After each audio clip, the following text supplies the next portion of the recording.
Bravo à l'Afrique de la Renaissance. Bravo à une Afrique qui se veille et qui se réveille. Qui se réveille et qui s'éveille. Nous disons bravo à tous les nouveaux pays souverains. Mais nous allons continuer dans une autre petite série de l'analyse géopolitique de l'Afrique centrale. Oui, il se peut que l'Afrique centrale paraît un peu oubliée. Et on aurait tendance à croire que rien ne se passe en Afrique centrale. Pourtant, il y a beaucoup de choses qui se passent en Afrique centrale, mais dont on parle peu. Parce que l'affrontement en Afrique centrale entre la France-Afrique, la suivante de la France-Afrique, et puis les panafricanismes, c'est en Afrique centrale que le débat se passe. C'est en Afrique centrale. Mais on en parle très peu, parce que le débat est à un très haut niveau. Le débat est donc, dans cette vidéo, nous allons éplucher, vous donner les dernières nouvelles de ce qui se passe au niveau étatique des États en Afrique centrale. Et nous allons également voir comment s'organise la France-Afrique en Afrique centrale versus les panafricains. Mais nous allons nous appesantir plus sur la France-Afrique. Donc, si vous voulez en savoir ou comprendre les nouvelles qui ont cours en Afrique centrale et comment les chefs d'État se positionnent, mettez-nous déjà des pouces. Abonnez-vous si vous n'êtes pas abonné et cliquez sur la cloche de notification parce que samedi matin, nous allons faire un live en direct où nous allons voir cela en détail. Nous allons prendre le fait d'analyser cela en détail. Pour le moment, on vous donne un avant-goût de tout ce qui se passe en Afrique centrale et de comment, qui sont vraiment les survivants ou les tentatives de velléité de faire survivre la France-Afrique en Afrique centrale et à travers en Afrique. Et vous ne soyez pas surpris.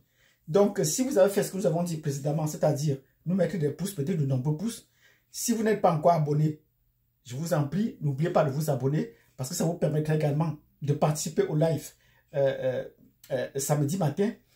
Et maintenant, cliquez sur la cloche de notification. Sur ce, nous entrons dans le vif du sujet. Quand nous vous présentons la situation globale de l'Afrique francophone, actuellement, on a l'impression, et pour vous donner la situation globale des pays, la répartition des pays francophones en Afrique, on a l'Afrique du Nord, le Maghreb arabe, on a l'Afrique de l'Ouest, on a l'Afrique centrale et on a l'océan Indien. Voilà les principales zones aires d'influence de la France-Afrique ou de la France particulièrement. Et en Afrique centrale, on a l'impression que rien ne se passe, pourtant beaucoup de choses se passent. Les hommes d'État prennent des décisions, mais qu'on en parle très peu. Et cette semaine, depuis peu, ce n'est pas seulement cette semaine, mais cette semaine, on a enfoncé le coup cette semaine en Guinée équatoriale. À Guinée équatoriale, nous disons bravo. Parce qu'on a vu la Guinée équatoriale monter en puissance en Afrique centrale depuis qu'elle a commencé à exploiter son pétrole. Et la situation du pétrole en Afrique, en Guinée équatoriale, laisse un peu à confusion. Même certains équato-guinéens étaient surpris de savoir qu'on comprenait bien l'histoire de la Guinée équatoriale. Que nous comprenons, nous les Camerounais comprenons bien l'histoire de la Guinée équatoriale. Parce que la Guinée équatoriale, parce que comment est-ce que le pétrole en Guinée équatoriale est exploité par les Américains?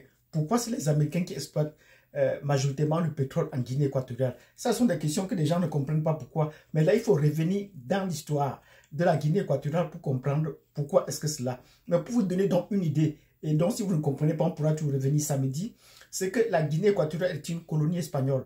Et après la guerre de Cuba, l'Espagne a perdu la guerre face aux États-Unis et la conséquence était qu'on devait lui payer un lourd tribut et l'Espagne devait perdre toutes les colonies qu'elle n'avait pas encore rendues indépendantes. Et voilà, et Cuba, l'Espagne a donc perdu les îles comme Guam, les îles des Philippines qui sont passées sous le giron des États-Unis et notamment la Guinée équatoriale. Mais la Guinée équatoriale a été presque abandonnée à elle-même parce que les États-Unis ne trouvaient pas qu'il y avait des ressources. Mais dès qu'on a trouvé le pétrole, les Américains étaient prioritaires, c'est leur terrain, c'est leurs ressources. Donc, c'est la raison pour laquelle ExxonMobil et les compagnies américaines ont priorité sur le pétrole en Guinée équatoriale. Donc, voilà une petite explication en passant. Et depuis ce temps, avant le pétrole, pendant le pétrole et par la suite, la Guinée équatoriale a bousculé un peu l'échiquier géoéconomique en Afrique centrale, du fait qu'elle était considérée comme rien en Afrique centrale, et elle a donc décidé à partir de ce moment qu'avec les ressources dont elle disposait, d'avoir une place au conseil d'administration ou dans le conseil, dans les décisions de la BIAC.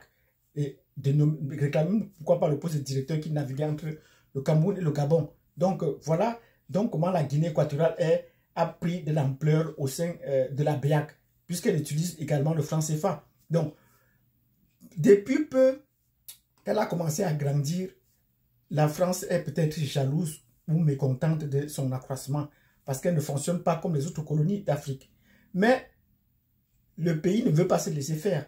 Vous avez compris, il y a un peu plus d'1 an, la Guinée équatoriale avait arrêté un avion qui partait de Douala pour Libreville et qui a survolé son territoire, un avion militaire, un hélicoptère militaire, qui a survolé son territoire sans autorisation. On comprend que du côté du Cameroun comme du côté du Gabon, ils sont en territoire, qui sont dans leur propre territoire parce qu'ils partaient d'une base militaire à une autre base militaire française. La Guinée équatoriale n'a pas compris ça de cette oreille, qu'il leur faut des autorisations pour surveiller, et beaucoup de tentatives de coup d'État ont été organisées dans ce sens pour renverser le président Obiang-Nguema Bazogo qui est là depuis 1981. Cette semaine donc, il a décidé qu'il va porter plainte à la France dans les institutions internationales.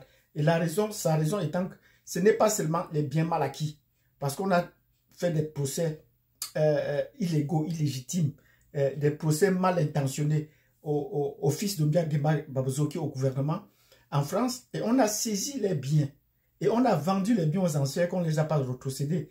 Donc ce n'est pas seulement ça, mais c'est surtout que ces derniers temps, la Guinée équatoriale veut faire affaire, veut vendre, acheter avec la Chine et notamment et aussi avec la Russie. Mais comme les transactions, comme l'étude de France, les transactions doivent se passer à travers la Banque de France, la France bloque toutes ces transactions sur le marché international. Voilà ce qui a fait déborder la goutte de vase.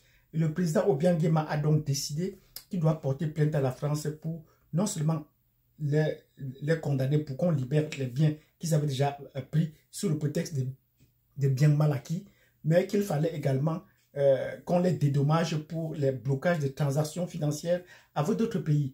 Donc nous disons bravo au président Obiang-Nguema, et le fils a même menacé de rompre les relations avec la France ou de renvoyer son ambassadeur. Donc nous leur disons bravo. L'Afrique centrale bouge aussi, l'Afrique centrale bouge.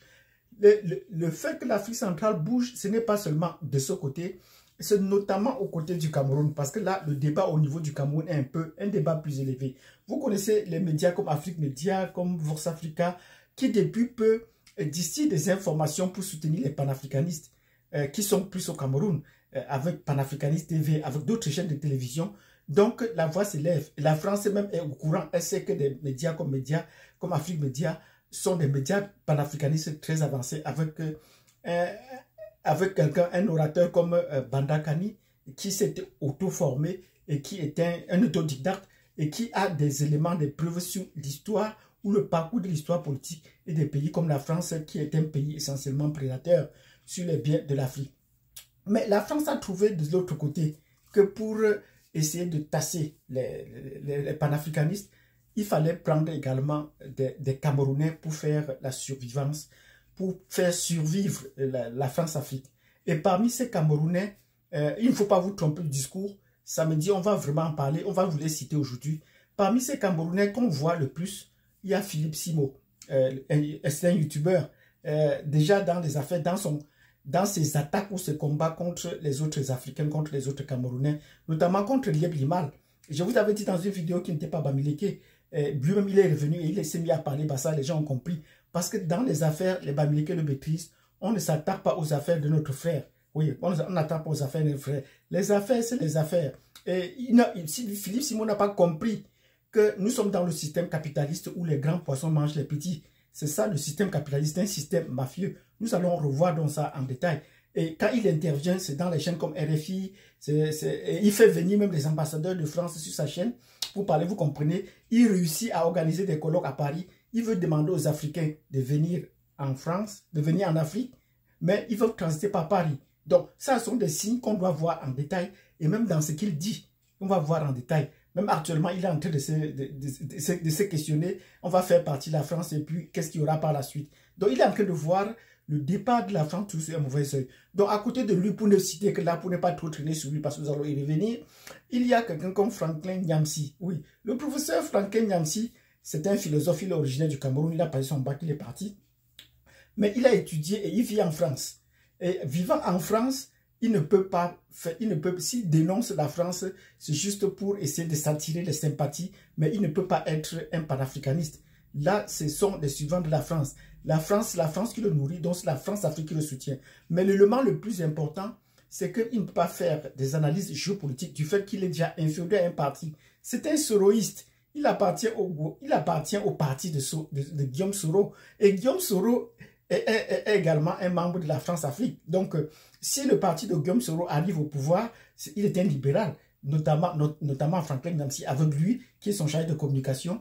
Vous allez comprendre que lui aussi, il est un France-africain. Parce que pendant la guerre, c'est la France qui les a soutenus par la guerre. C'est un pion que la France va utiliser contre Ouattara le moment venu. Donc, voilà comment la France-Afrique fonctionne. Donc, le professeur Franklin Nyamsi, c'était un professeur de philosophie. Il faut comprendre, donc, il ne fait pas de la géopolitique. C'est un professeur de philosophie, mais qu'il est plus à l'aise dans les analyses des discours politiques. Donc, ce n'est pas de la géopolitique, c'est tout à fait différent. Donc, nous allons voir un peu le parcours de ces personnes, comprendre leur discours et de ce qu'ils font. Dans la dénonciation, d'accord, et comment ils ouvrent les faits, et vous les voyez intervenir sur les chaînes de télévision françaises, c'est plus à l'aise qu'on leur tend le micro. Donc, nous allons, à côté de celui-là, enfin, nous allons citer un troisième qu'on ne voit pas beaucoup, mais c'est pour dire que le débat est un peu élevé. On va citer un troisième, Achille Mbembe. Oui, Achille Mbembe, lui, il se dit l'ami de Macron. Et là, Macron l'a désigné et il dit c'est pour parler des nouvelles échanges ou des nouvelles relations, bâtir de nouvelles relations entre la France et l'Afrique. Et tous ceux qui sont des panafricanistes, il les appelle les néo-souverainistes ou les néo-indépendantistes. Il les donne des sobriquets pour faire plaisir à la France. Donc, Achille Mbembe est vraiment celui que la France a pris et ce sont tous des Camerounais. C'est pour ça que je dis que nous allons voir cela dans la géopolitique de l'Afrique centrale à travers le Cameroun. Donc, Achille Mbembe est la tête de proue de la France-Afrique, de diluer le discours des autres par des déclarations de sortie. Mais toutes ces personnes au Cameroun n'ont pas voix au chapitre parce qu'ils ne peuvent pas débattre avec des gens sur place au Cameroun. Ils peuvent faire ça à l'extérieur. Ils sont tous à l'étranger et ils vivent de la France. Ils ne peuvent pas voir parce qu'au niveau du Cameroun, le débat ou le support des panafricanistes est très élevé. Ils ne peuvent pas supporter un débat. D'autant plus ce qu'ils disent n'a pas de sens, tant sur le plan intellectuel que sur le plan de l'expérience de vie. Ils sont très loin de faire le poids. Mais ils peuvent faire ce discours-là à l'extérieur et à l'étranger. Donc nous allons voir également tous ces éléments-là. Et pour dire que l'Afrique centrale est en train de bouger, notamment au Cameroun, où les gens pensent que nous ne parlons pas du Cameroun. Non, nous allons donc analyser l'histoire, le conflit ou peut-être le rapprochement entre la France-Afrique et les panafricanistes. Comment est-ce qu'il se développe? Parce qu'il faut aller dans les détails pour les montrer. Et nous allons voir pourquoi ou pour revoir la relation de la République de Guinée équatoriale et son président et les réactions à venir et les sanctions qu'il va prendre contre la France. Donc si vous avez aimé cette vidéo où nous avons dit bravo au président de la Guinée équatoriale parce qu'il va porter plainte contre la France, vous mettez des pouces, abonnez-vous s'il n'est pas abonné, cliquez sur la notification et surtout nous prenons rendez-vous samedi matin pour un live où nous allons voir tous ces éléments de la France-Afrique à la lumière de la géopolitique en Afrique, au Cameroun et en Afrique centrale en particulier. Merci et nous donnons rendez-vous à samedi prochain.